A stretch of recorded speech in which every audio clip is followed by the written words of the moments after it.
Hi, this is Phillip Shoemaker from identity.com. We're unlocking the future of digital identity by empowering individuals with secure, decentralized solutions that put them back in control of their personal data. You're tuned into the Edge of show where we crack the code on Web3 and AI every week. Stay tuned. Hey, Web3 curious listeners, get ready for today's episode to find out why Steve Jobs himself called our guest to let him have it a mere 3 days after he joined Apple. Discover why our guest believes concerns over innovations like DeepSeek are overblown, plus a granular look at why everyone should be paying attention to digital identity as AI has taken hold. All this and more at the Edge of Show on this AI edition. Cue the intro. Welcome to the Edge of Show, your gateway to the Web3 revolution. We explore the cutting edge of blockchain, cryptocurrency, NFTs, ordinals, DeFi, gaming, and entertainment, plus how AI is reshaping our digital future. Join us as we bring you visionaries and disruptors pushing boundaries in this digital renaissance. This show is for the dreamers, disruptors, and doers that are pumped about where innovation meets culture. This is where the future begins.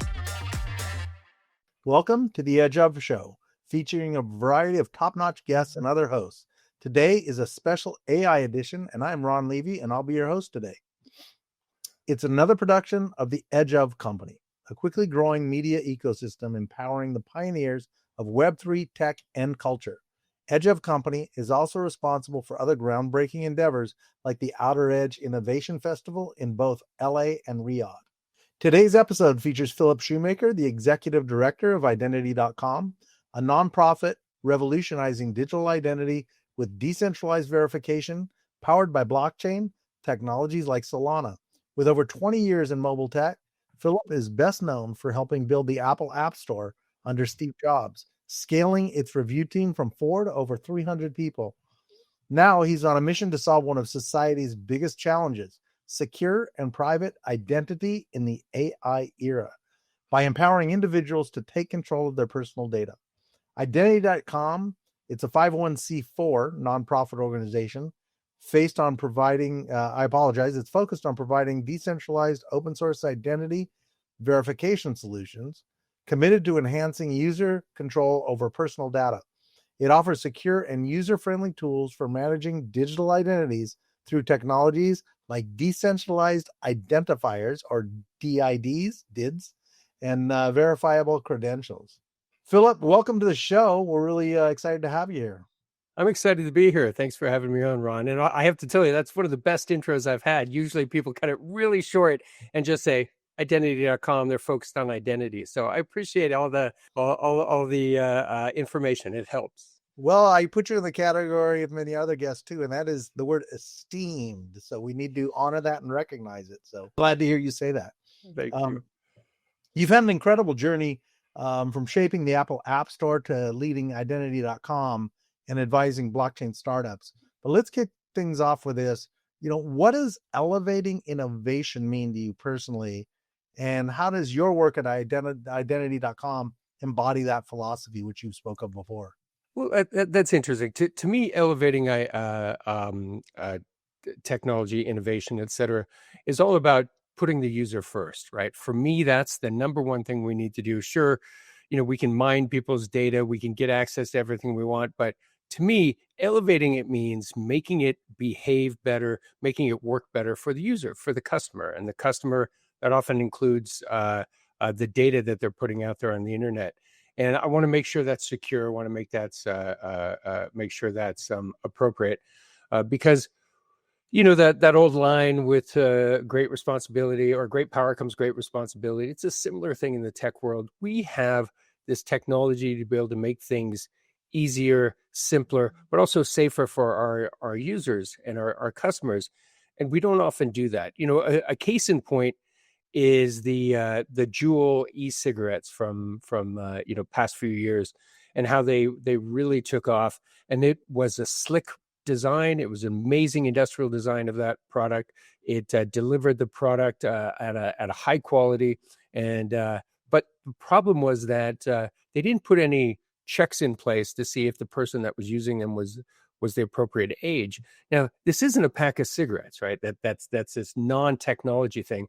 This is a high-tech little device that people had that easily could have verified identity and verified age, did some age gating there. But we didn't do that, right? The company chose not to do that. And to me, that's the kind of thing that we need to elevate, those kind of innovations to make them easier and safer for our customers. That's why what you're doing is near and dear to my heart, because that was a great analogy you gave to show the importance of it. Those of us in AI, Web3, and all of the new technologies, we can see tomorrow a little more clearly.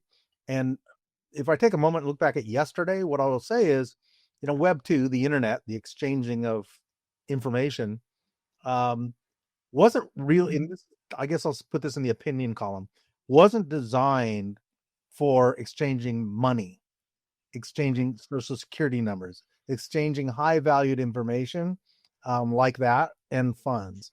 And I think the transition going from Web 2 to Web 3, that is one of the motivations to do that transition. And getting personal identity right and having confidence in it, it is just one of the massive puzzle pieces that has to be solved. So I know you're working on that, and I think it's critical. But if we can go back just for a moment, your experience at Apple, I mean, what an honor, building that app store, working under Steve Jobs.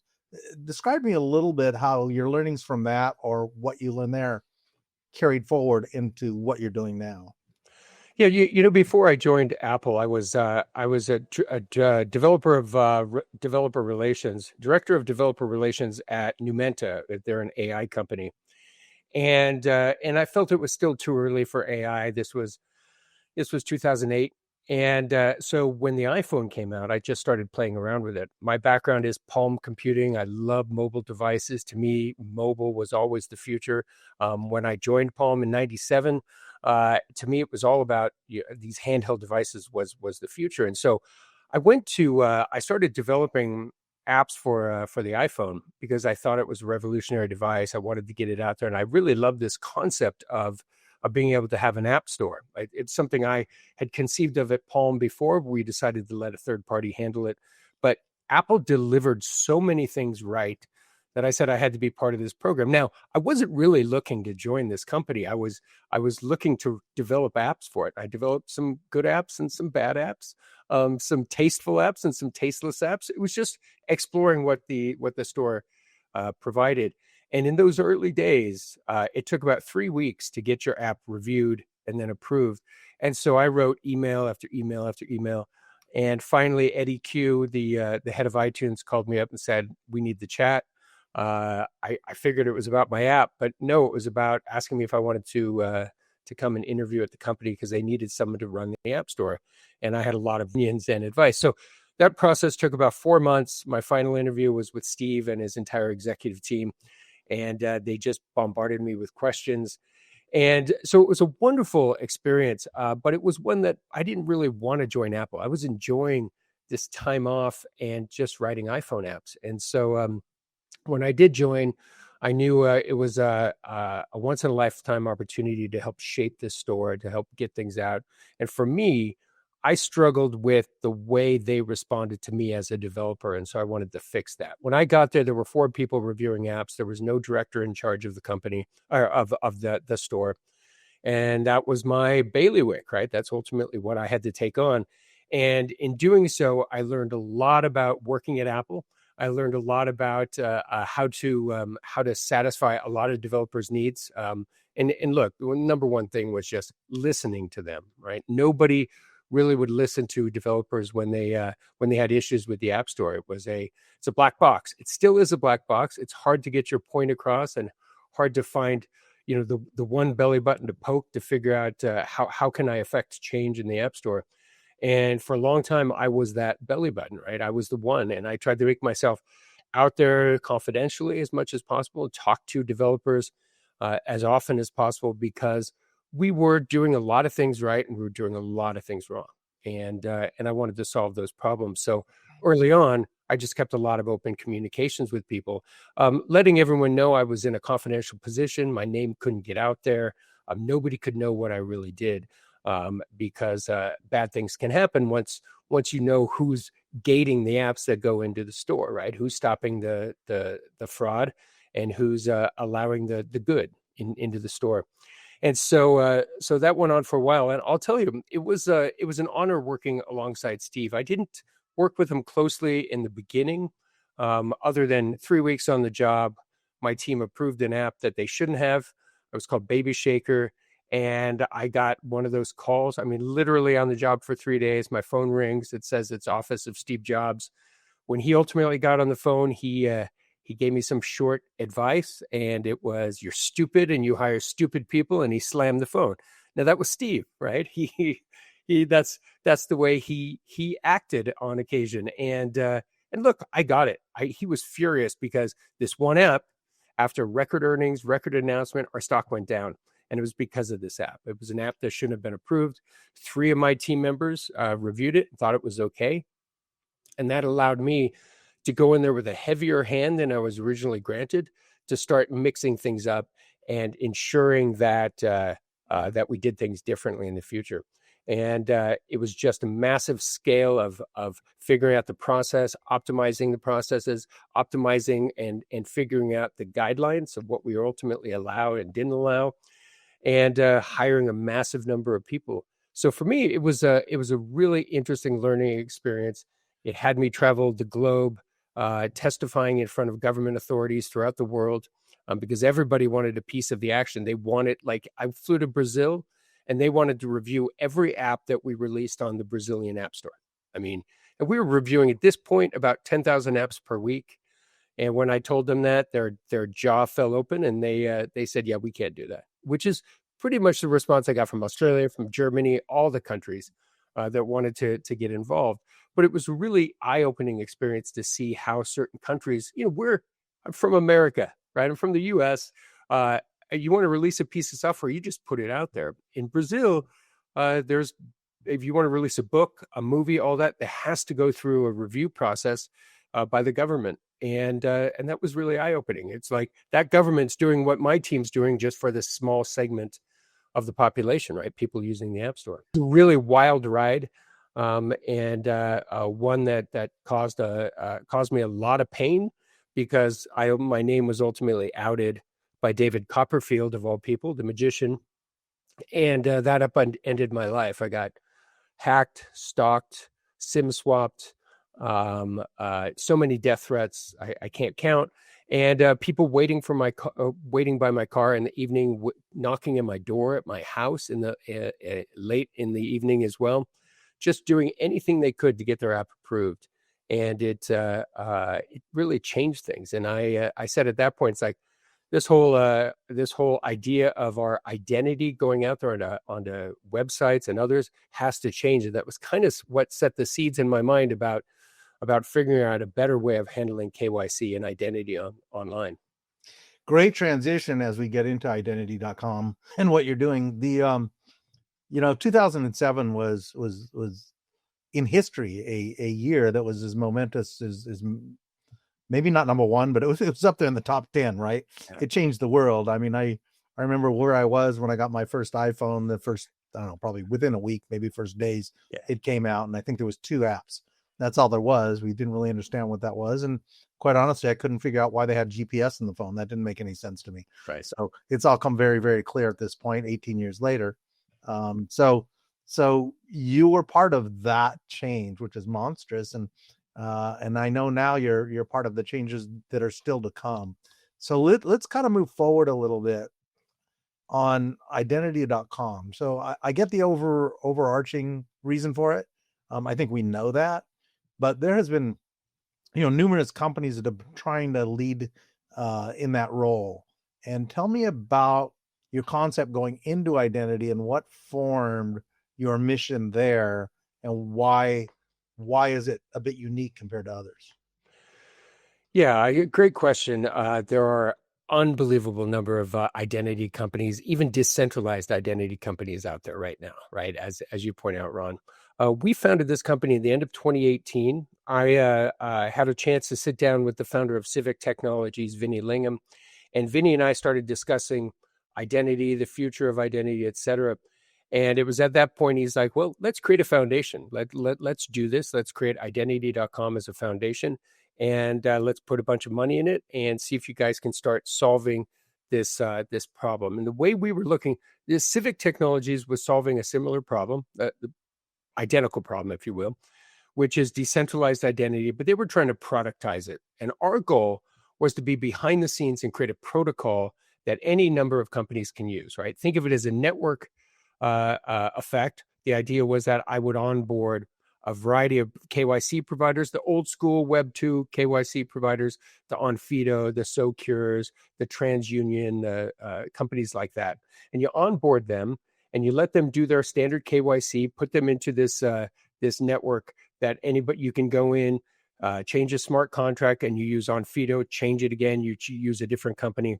And the idea was that it would easily allow us to have these reusable identities, ones that, regardless of who issued the identity in the first place, you could reuse it. So, those days of going to Coinbase or Binance and Kraken and authenticating yourself over and over and over again, doing another set of document scans, scanning your passport for the 18th time, and having that data uploaded to yet another site, one of those days to be over, right? The idea was, let's end honeypots forever. In 2018, we're a bit naive about what the future held, especially with regards to the financial industry and identities. But the idea was, let's get rid of honeypots, right? That's probably my enemy number one, still is, because there are so many of these honeypots out there of our personally identifiable information. And as soon as you have these giant PII honeypots, hackers flock to them like flies to honey, right? That's why they're called that.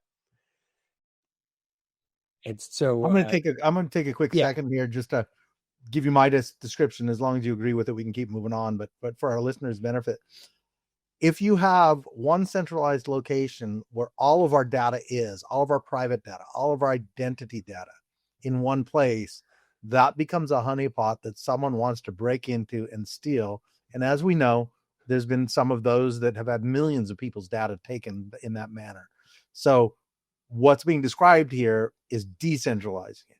So having it live, I'm going to use the term fragmented. That may or may not be what you mean, but fragment the data, put it in different places. So if someone goes through all those troubles to break in, they're getting a piece of information. They're not getting potentially millions of people's data. So if I've described that right, we can keep going. If you want to adjust it, certainly do. I love it. It's great. Great definition. Hey listeners, are you ready to amplify your voice in a digital world? Introducing .podcast domains, your gateway to the future of online identity. Whether you're a creator, a company, or just someone with big ideas, .podcast is for you. Own your unique digital identity, connect securely, and explore hundreds of apps with no renewal fees. Don't wait for someone else to claim your name. Secure your .podcast domain today and be part of the next generation of content creation. Visit get.unstoppabledomains.com/podcast to get started. Again, that's get.unstoppabledomains.com/podcast. Your voice, your rules, your identity. And so yeah, absolutely. The idea is that these honeypots have your information, and look, wherever you look online, there's honeypots of our PII. That includes Google, that includes Meta and Facebook, that includes all of the cryptocurrency exchanges, unless you're using a DEX. All of the centralized ones, all the financials, all the banks, you name it. So many companies are interested in getting our PII. Now, in diving into this in 2018, we're going to do a variety of things. Create a decentralized service, which means I authenticate myself once on my phone, and I store it. And when a company wants access to it, I will grant a specific company access to specific information. Like, for example, one of the big things that's going on in the States right now is states are banning their constituents' access to adult websites, like porn sites, right? We see that in Texas, see that in Florida. I think 16 states have passed these laws now. And so if you go to a website like Pornhub or something like that, you won't be able to access it if you're in those states, unless they're willing to take your ID. Right Now, right now, those big companies like MindGeek that run a lot of these, or Orly that run a lot of these adult websites, they're just they're ignoring it. They're saying, oh, we're just not going to grant access to our websites anymore in those states. We don't care if you want to show us your ID. We're just not going to take it. We're just not going to make it available. Now, this is a great use case for things like decentralized identity, because all you need to prove, if you think about an adult website, is all you need to do is prove that you're of age. Now, you prove to our service that you're of age, and we do that by having a document on your phone, so your driver's license, your passport, whatever it is. It looks at the age, and then it does a comparison of your face to the ID itself to make sure you are the person holding the phone. And at that point, once that verification is made, we tell the website thumbs up or thumbs down. That's it. We don't give any more information other than that, is because we don't want them. They don't need to know when your birth date is. They don't need to know your name. They don't need to know any of this information other than identity.com attesting to the fact that you are of legal age to be able to view that material. So is it when it's verifying this, is it through the lens then? It's not all downloaded pictures. The passport or driver's license might be uploaded, I'll say. But that's right. But it's confirming it through the lens. Is that correct? That's correct. Every time you want to use it to verify yourself, like if we have another great use case of an alcohol vending machine that nobody has to sit at. There's nobody there that's monitoring ages. But when you use our device, when you scan, the first thing our phone does, it pops up and says, okay, prove that you're the carrier of this ID. And then you do a face scan and it verifies that you are and compares it to the driver's license. It says, yep, he's over 21. You can grant him access to that beer now. Now, these are really good use cases with zero data leakage, right? They don't need to know your birth date. They don't need to know your name. They definitely don't need to know your driver's license number or your passport number. No data is leaked other than what you want to come out, and that is the age, if you're of age or not. That's do you have detection for fraudulent driver licenses or passports? Is that built in? Yeah, that's built in through our KYC providers. So what we've done is we've created a system where we leverage a group of KYC providers and AML providers to be able to do that assessment as they're scanning the driver's license in. So what happens is when you download our identity.com app, you have the ability to create what we call a verified identity pass, a VIP pass. And when you do that, you scan your driver's license front and back or your passport. It sends it off to a back-end server, one of these companies like Socure and Onfido and those type of companies. In our case, it's a company called Finclusive. And then they do the document scan. They verify that it has all the markers of a standard ID, that it doesn't have, that it's not fraudulent, that it has all the watermarks necessary. It then also compares all the data to back-end data systems that we have through TransUnion, through a variety of companies like that, the standard credit check databases. And so now it verifies that you are who you say you are, that everything matches up on this ID, and ultimately gives you it stamps it on the blockchain as a attestation that says, yes, so-and-so verified this passport or this driver's license on this date and this time. And that's how we do all the background checks on that. Really deep. Is that Solana you're putting it on? Well, yes, we started out on Solana, and recently we have ported to Binance as well. And we're going to just start populating a bunch of the Ethereum. So that's one of the things that we have going on right now, is that we are doing these ports, and we're going from chain to chain to chain. We started on Ethereum, to be honest, and then but it got really exorbitant price wise, that to be able to the gas fees for Ethereum. Certainly. So we jumped to Solana, but we're back now. Yeah. Things are better. No, well, then they've made some changes that allow that, so that's great. So that's a great sort of snapshot of what you're building and etc. We're going to get into more detail on that later, but right now you recently commented on DeepSeek, right? The Chinese AI company, and its potential national security implications. Maybe you can elaborate a little on why you believe the concerns of DeepSeek are overstated, and how this innovation can actually benefit the tech industry. DeepSeek is an interesting problem, right? I think we're conflating a few issues with DeepSeek. One is, and that's the clarification I want to make, is that yes, absolutely, all of these AI systems are potentially dangerous with regards to our PII, with our information, right? They monitor everything we do. And my iPhone right now has Apple Intelligence on it, and I guarantee you they're watching everything I do in order to make the system better and to learn about me. Right? Those are all pluses for me. But then it depends on where that data is ultimately stored, right? And this is where we get into the problems with DeepSeek, is that if DeepSeek is completely open sourced and what people are accessing online is accurate, because if you're accessing a website versus looking at the source code, you can't guarantee that's the same source code that's powering the website. So first of all, I just want to point that out. But even looking at the source code, there was proof that China Mobile was getting access to some of the queries. And as soon as you start having a CCP owned company like China Mobile access to your PII or to any information you're typing into there, you have to start being a little bit more cautious of what you enter into those systems. But so for me, when I use any AI system, especially something like DeepSeek, I always ask myself, hey, would I be okay with this information getting out there? Because it will get out there, whatever you ask it, right? It will ultimately get out. Now, when you use DeepSeek, you have to ask yourself, hey, am I okay with the Chinese Communist Party getting access to all of this information I'm typing in here? And it may or may not be the case, because if you look at the source, it doesn't really look like it's happening, except for this China Mobile piece. But again, I can't guarantee that source that's been published is the same thing that's behind this website. So that's the first thing I want to say.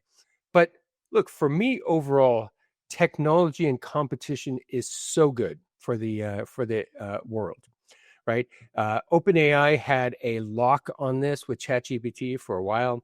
Anthropic came along with Claude, and a bunch of other companies have. But now we're seeing more of a leaps and bounds of progress, like we did with DeepSeek. DeepSeek was able to stand on the shoulders of giants in the tech space to ultimately create something that rethought the way LLMs worked. And if you look at the way ChatGPT and these other LLMs work, is they load up all this information that's ready, available at your fingertips. And DeepSeek did it a little bit different. They had a smaller one up front, and as you asked questions, it would then load and launch other aspects of the memory, if you will, and was able to reduce the footprint significantly, reduce the training time significantly by borrowing content from OpenAI, distilling their databases, right? They're distilling their models, which is questionable from an IP infringement side of the world. But look, all of our data was acquired from by OpenAI, our data from online use cases. Now, whether that's IP infringement or not still remains to be seen. But look, I think overall, this is all good for the world, because we are continuing to advance these models, make improvements, and we're going to be doing this, and we're going to see things that are leaps and bounds of improvements. I like to say that, Steve Jobs had a line, and I'm going to butcher it, but something like, good artists copy, great artists steal, right? And that's basically how Apple got their start in the first place. Look at the Mac. Look at the work that people like Bill Atkinson did. They invented some really interesting technologies like pull down menus. But the whole idea of these overlapping windows and things like that, and the mouse, et cetera, was all stolen from Xerox PARC, and Apple and Steve readily admitted that. And look what we have now. I mean, this technology is amazing. We're going to see similar things in the AI side of the world for the next 5 years. It's going to be, we're going to have amazing progress. If you look at a company like Numenta that I used to work at, they're doing AI that's all based on the cortical algorithm of our brains, which our brains have to be the most powerful computer ever made, and it uses 1/100th of the processing power and the energy required to maybe it's 1/1 millionth. It's some massive amount of a lesser use case, lesser usage of memory and energy is the human brain, right? So that's these kind of models, as we see them come out there, are just going to radically change the world. And I don't think it's a bad thing. I think it's a good thing. It was described that what makes AI so unique in history actually is that, excuse me, in history, there's never been anything but us that have had the intelligence to question and analyze our own thoughts, right? Nothing in history has been able to do that until we get to AI. And I would say it's not perfected yet, but it is growing like a snowball. So that makes a big difference. And also, some of your comments made me think of General Magic. Do you know what I'm speaking of? Oh, yeah, absolutely. Yeah.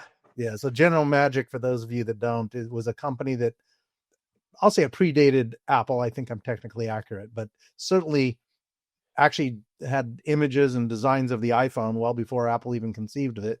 And then Apple ultimately put some money into it. And the story of General Magic is absolutely amazing. And the people that were in it, a company that ultimately, I don't think I'm spoiling it, went defunct, blew up very big, very fast, and then went defunct. But the people inside of it were absolute geniuses and went on to create many of the biggest companies that exist on the net these days. Absolutely. And they were the team that mostly built the Macs, right? And early Apple II products, et cetera. I mean, they're phenomenal people. My friend Bill Atkinson was one of those principals, right? At General Magic. He and Andy Fitzgerald. Yeah, they're in my book, they're superstars, right? They're these superstar engineers that I fortunately have had the ability to meet and have spent a lot of time with. So I love this technology, and for me, we can learn so much from looking at the history of what happened in the past. And General Magic was a company with brilliant technology, just a bit ahead of its time, right? And that's, to be honest, I don't want to keep going back to decentralized identity. That's one of the problems here, is that decentralized identity is critical for the survival of our privacy and security, but it's just ahead of its time. People don't really care. They like centralized services because they're so easy. I can just use my fingerprint to log in, or I can just use a face scan. And so what if Apple holds the keys to my financial kingdom?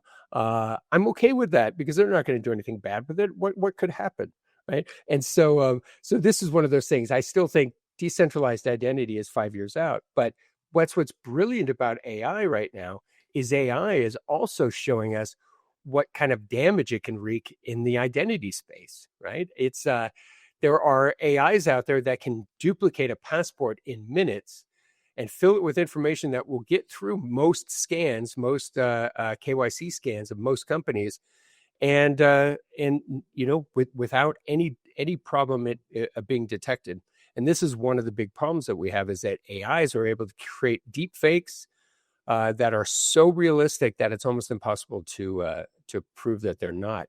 And so we're getting into a day and age where I can't trust anything I ingest online. We've had the pleasure of interviewing a few companies that have actually developed products for recognizing fakes. And you can literally go there.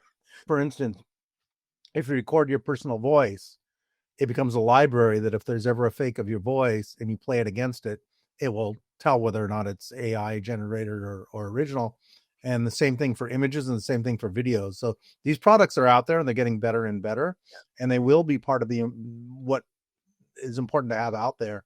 And your comments made me think of a saying that says, we give away our personal data one convenience at a time. That's right. So it starts, right? Just a little bit at a time. And someone has it, and they may be good players, but they could get hacked. Like, it's still out there, right. And it's really something else. So let's get into education a little bit. What I'm talking about is consumers. So how do you suggest that they can better educate themselves about their digital identities? There's two ways of looking at it. Those of us like you and I, we're in the business and we want to go deep, but let's keep this at consumer level. How do they get educated without making it a part-time job to figure it out and learn how important it is and what simple things they can do to protect themselves? How do they go about going down that rabbit hole? Yeah, I think one of the things that one of the strikes against us with the identity side of the world is that in the States, we flash our ID to anybody that asks for it, right? You go to a bar, they need to see your ID. You go to, look, getting on a plane and other things, there's certain use cases, but when you go to places like bars or you buy alcohol or you go to a cannabis dispensary, those kind of things, you just flash your ID and they scan it onto their system immediately. And now they have a copy of your ID. Now, we're so used to flashing this ID around, we don't think that there's so much information, there's so much more information on your driver's license than is required to do the job at hand, right? To go into a liquor store, again, they don't need to know everything about me. My daughter's about to turn 21, and I fear that she's going to be flashing her ID around and go to a club one night where she flashes it around and the bouncer takes a picture. And now guess what? He's got everything about her. He knows where she lives, all this information.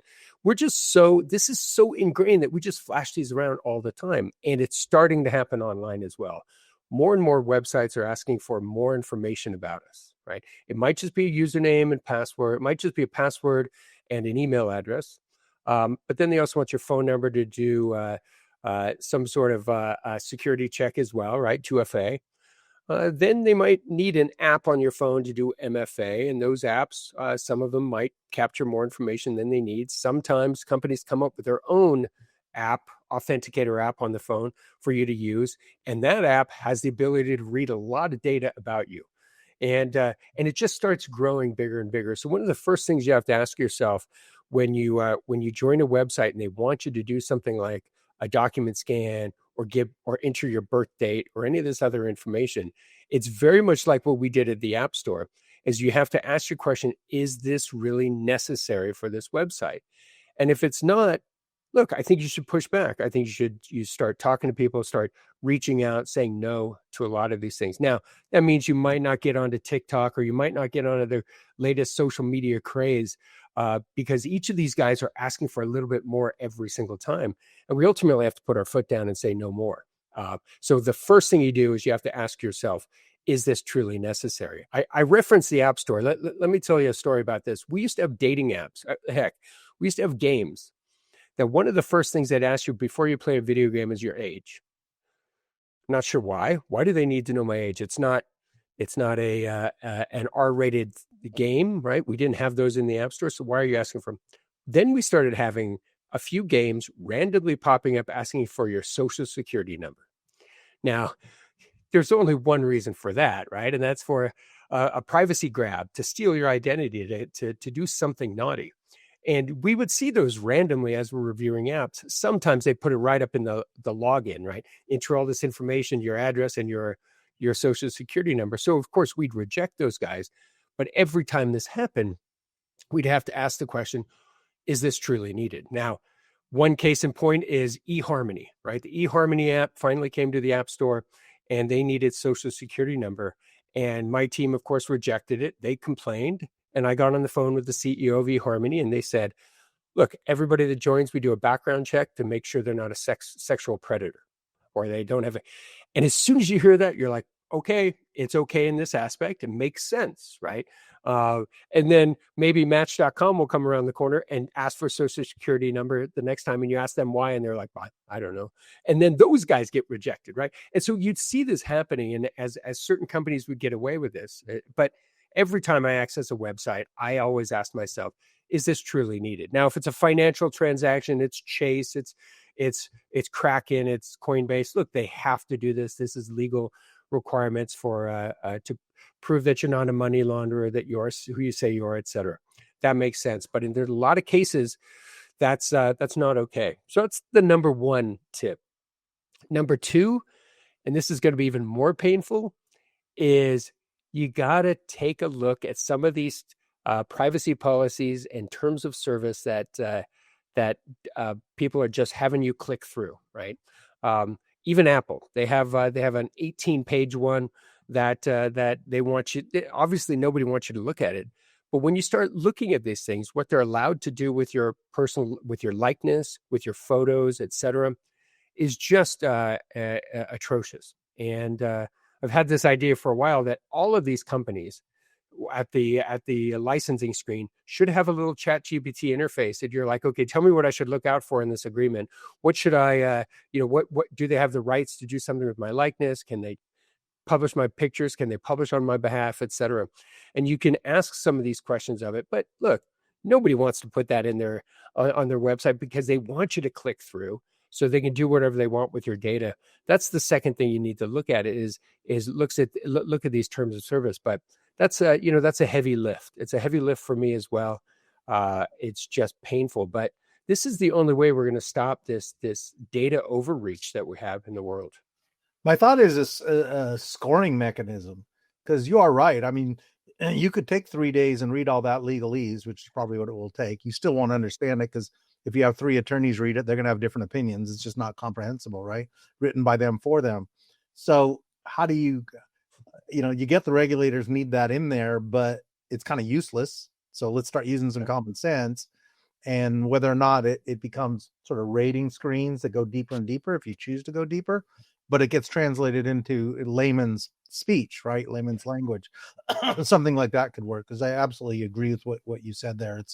It's problematic. Nobody could read those things. And, if I were sitting in a court of law and some attorney said, did you read the contract? Well, no, of course I didn't. You couldn't understand that. How am I going to? But right. I was just going to say, and you're right. They don't make it easy to read it. Also, they put it on a little screen, and you don't even have to scroll through it or you're not supposed to read it. And the consumers don't want to read it. It's the system is just broken. It needs to be rethought and re-looked at from a practical, common sense point of view. But yet another story. But I just want to hit regulatory, as with digital identities in general. Maybe, excuse me. Pardon me for that. So talk about what regulation exists now that's relevant for developing an identity product. What regulations do you see might be coming? And then also, if regulations came out and they were stringent, you could end up with a winner takes all in that field, which I'm never a fan of. So tell me how regulations will interplay on those three levels. Well, look, there's a variety of regulations from a state level about in the U.S. obviously that are like GDPR, right? The Data Privacy Acts, and those control what you can and cannot ask for, and how you have to be able to delete the data after a certain amount of time, et cetera. And those are all interesting, but it makes doing business in the States really hard, because I have to have different data storage standards here in Nevada than I do in California, which is different than as soon as I go international in South Africa or in Europe. So privacy standards, one of the first things we need is a national privacy standard, right? Data privacy standard. But we absolutely need something like that, because as we've seen, if you don't hold companies, you don't hold their feet to the fire, you don't tell them what they should be doing, they tend not to do the right thing. This comment I had about Jewel and not doing an identity verification or age detection, look, they didn't have to, so they didn't do it, right? And so we're seeing that, and look, we've seen that in the crypto space. I'm a big believer in self-policing. That's what we did at the app stores. We did the policing rather than having government step in and do the policing for us. I think the crypto industry should be doing that themselves, and the AI industry should be as well, but they're not, for the most part. So we need a national standard for privacy. Now, one of the other things we mentioned was this whole idea of how KYC is done, how they check the data on your identity cards, et cetera, compare it to backend databases, et cetera. You know what solved this problem really quickly is if we issued a digital identity to everybody on birth. If you do that, that data goes along with you over time. Imagine you get your private key tattooed on your body somewhere. But something like that, right? Some way to track your digital identity over the years, and then verifying that would be as easy as just scanning your face, scanning the document, and it comparing to the government database that stores all of this stuff ultimately. Now, I prefer the idea of having one honeypot that is controlled by I wouldn't say the government, but controlled by very good technology, homomorphic encryption, things like that, to be able to make it easier to maintain, and having one database than the millions of databases that we have out there right now that are storing our identity. But we need a way. The government needs a way of being able to help track help control the spread of our identity online. And the only way to do that is through a digital identity. And so we need some sort of laws there. Right now, I told you this way that KYC is done, and they scan your ID. What's not in those databases is your face, right? They have no idea what you look like. So people have tried taping a different face on top of an ID. That tends not to work because it looks different. But if you get a little fancier than that, you can pass a lot of these things as well, which just causes problems, right? And I think we need to solve this, but there's not a lot of regulation out there. The regulation that's out there for storing credit card information, for storing any sort of financial information, things like SOC 2 compliance and PCI DSS, that's rampant for securing your money. But there's none of this for securing your personal identity. And this to me is bizarre because money is one thing. My identity is everything. And so for me, I want to secure this more than I care about securing my money. Let's take a pause to shout out one of our favorite partners. For tech innovators facing legal challenges, Zuba Lawler is your go-to law firm. They focus on understanding your technology and business model before addressing legal requirements. Specializing in blockchain, AI, VR, AR, quantum computing, and more, Zuba Lawler offers expert guidance in capital raising, IP transactions, M&A, litigation, and compliance.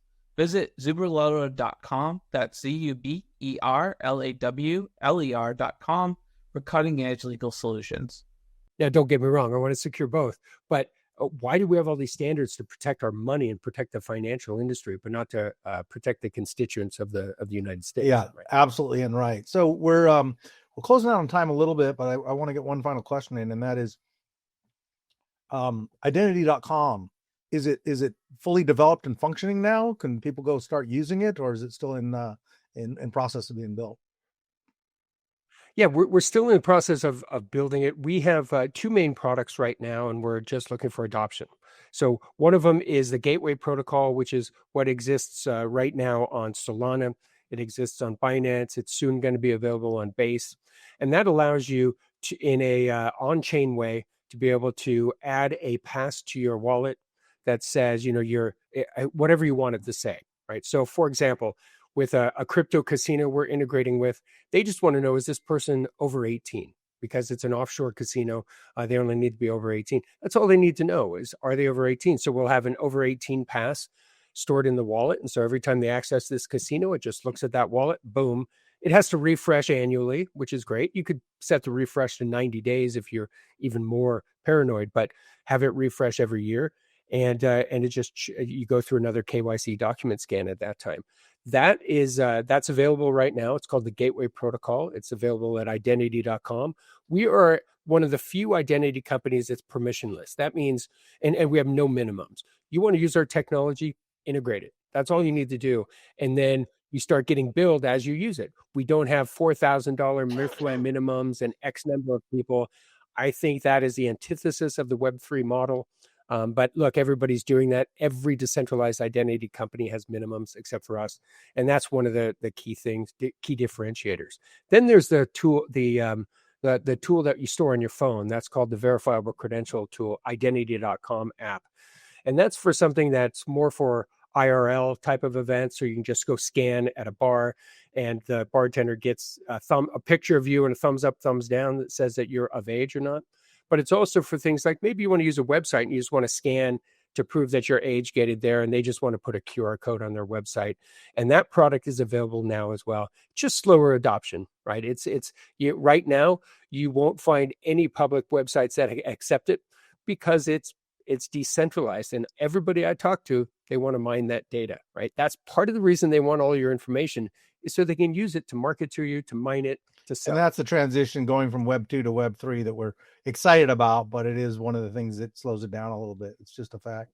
So is there any shout outs you want to give to anybody, any other companies or people in the AI industry and development that would serve our listeners well to look up or follow? Look, I think the biggest one, I mentioned them twice, is Numenta, Numenta. They are a company that was founded by the founders of Palm Computing. Jeff Hawkins was always about, he's always trying to figure out how the brain actually works, the cortical algorithm. And his various books written on the subject, but they are they're doing some amazing thing with things called sparse matrices to be able to do faster calculations for things like LLMs, where you don't need a high-powered NVIDIA chip. You can just run this on an Intel or an ARM processor and speed things up. They're going to come out, and nobody thinks about them or talks about them. They're going to come out of nowhere over the course of the next few years as they're nailing down this cortical algorithms. NUMENTA, is that accurate? All right, That's fantastic. Correct. So as far as following you and what you're up to, obviously they can go to the website for identity. But how about yourself? Are you a regular poster on social? If so, what's your handles? How do people follow you? Yeah, I post a lot on X and make a lot of snide comments. No, mostly I post information about decentralized identity and security, and it's at PBS Identity. Great. I want to thank you, Phillip, for taking the time out to do this podcast. You've been an amazing guest, and I wish you luck on everything you're doing. And I consider your efforts very valuable as we move forward, with this technology. Thank you. I really appreciate your time. We've reached the outer limit at the edge of show for today. Thanks for exploring with us. We have room for more adventurers on our starship, so invite your friends and cool strangers to join our journey. If you're among the hundreds of thousands following us on Spotify, iTunes, iHeartRadio, or watching us on Myco or YouTube, please hit that subscribe button, rate us, and make an awesome comment too. And don't forget to pass this episode along to a friend or two who would benefit from it. Doubling back to again, recommend checking out myco.io, where you can watch The Edge of Show and earn for your time and attention. That's myco.io. Don't forget to visit theedgeofshow.com. The is part of the domain name, where you can learn more about collaborating with us and also subscribe to the Edge of Weekly newsletter for the latest Web3 news, events, and show drops. In addition, connect with us on all major social platforms by searching for The Edge of Show. Join the exciting conversations happening online. Lastly, be sure to tune in next time for more great Web3 and AI content. Until then, keep pushing the boundaries. Thanks again for hanging out with us today. The views and opinions expressed on The Edge of Show reflect solely those views and opinions of the show host and its guests. Please make sure to do your own research. Our show is not financial advice. You understand that you are using any and all information on or through this podcast at your own risk. Whenever making financial decisions, we recommend doing your own research and talking to your accountant for financial advice. From time to time, we may feature sponsored content on the show for which we receive value, and we may share links for which we receive a commission if you make a purchase through one of these links. Refer to our website, www.edgeofnft.com, for our full disclaimer, terms and conditions, and privacy policy.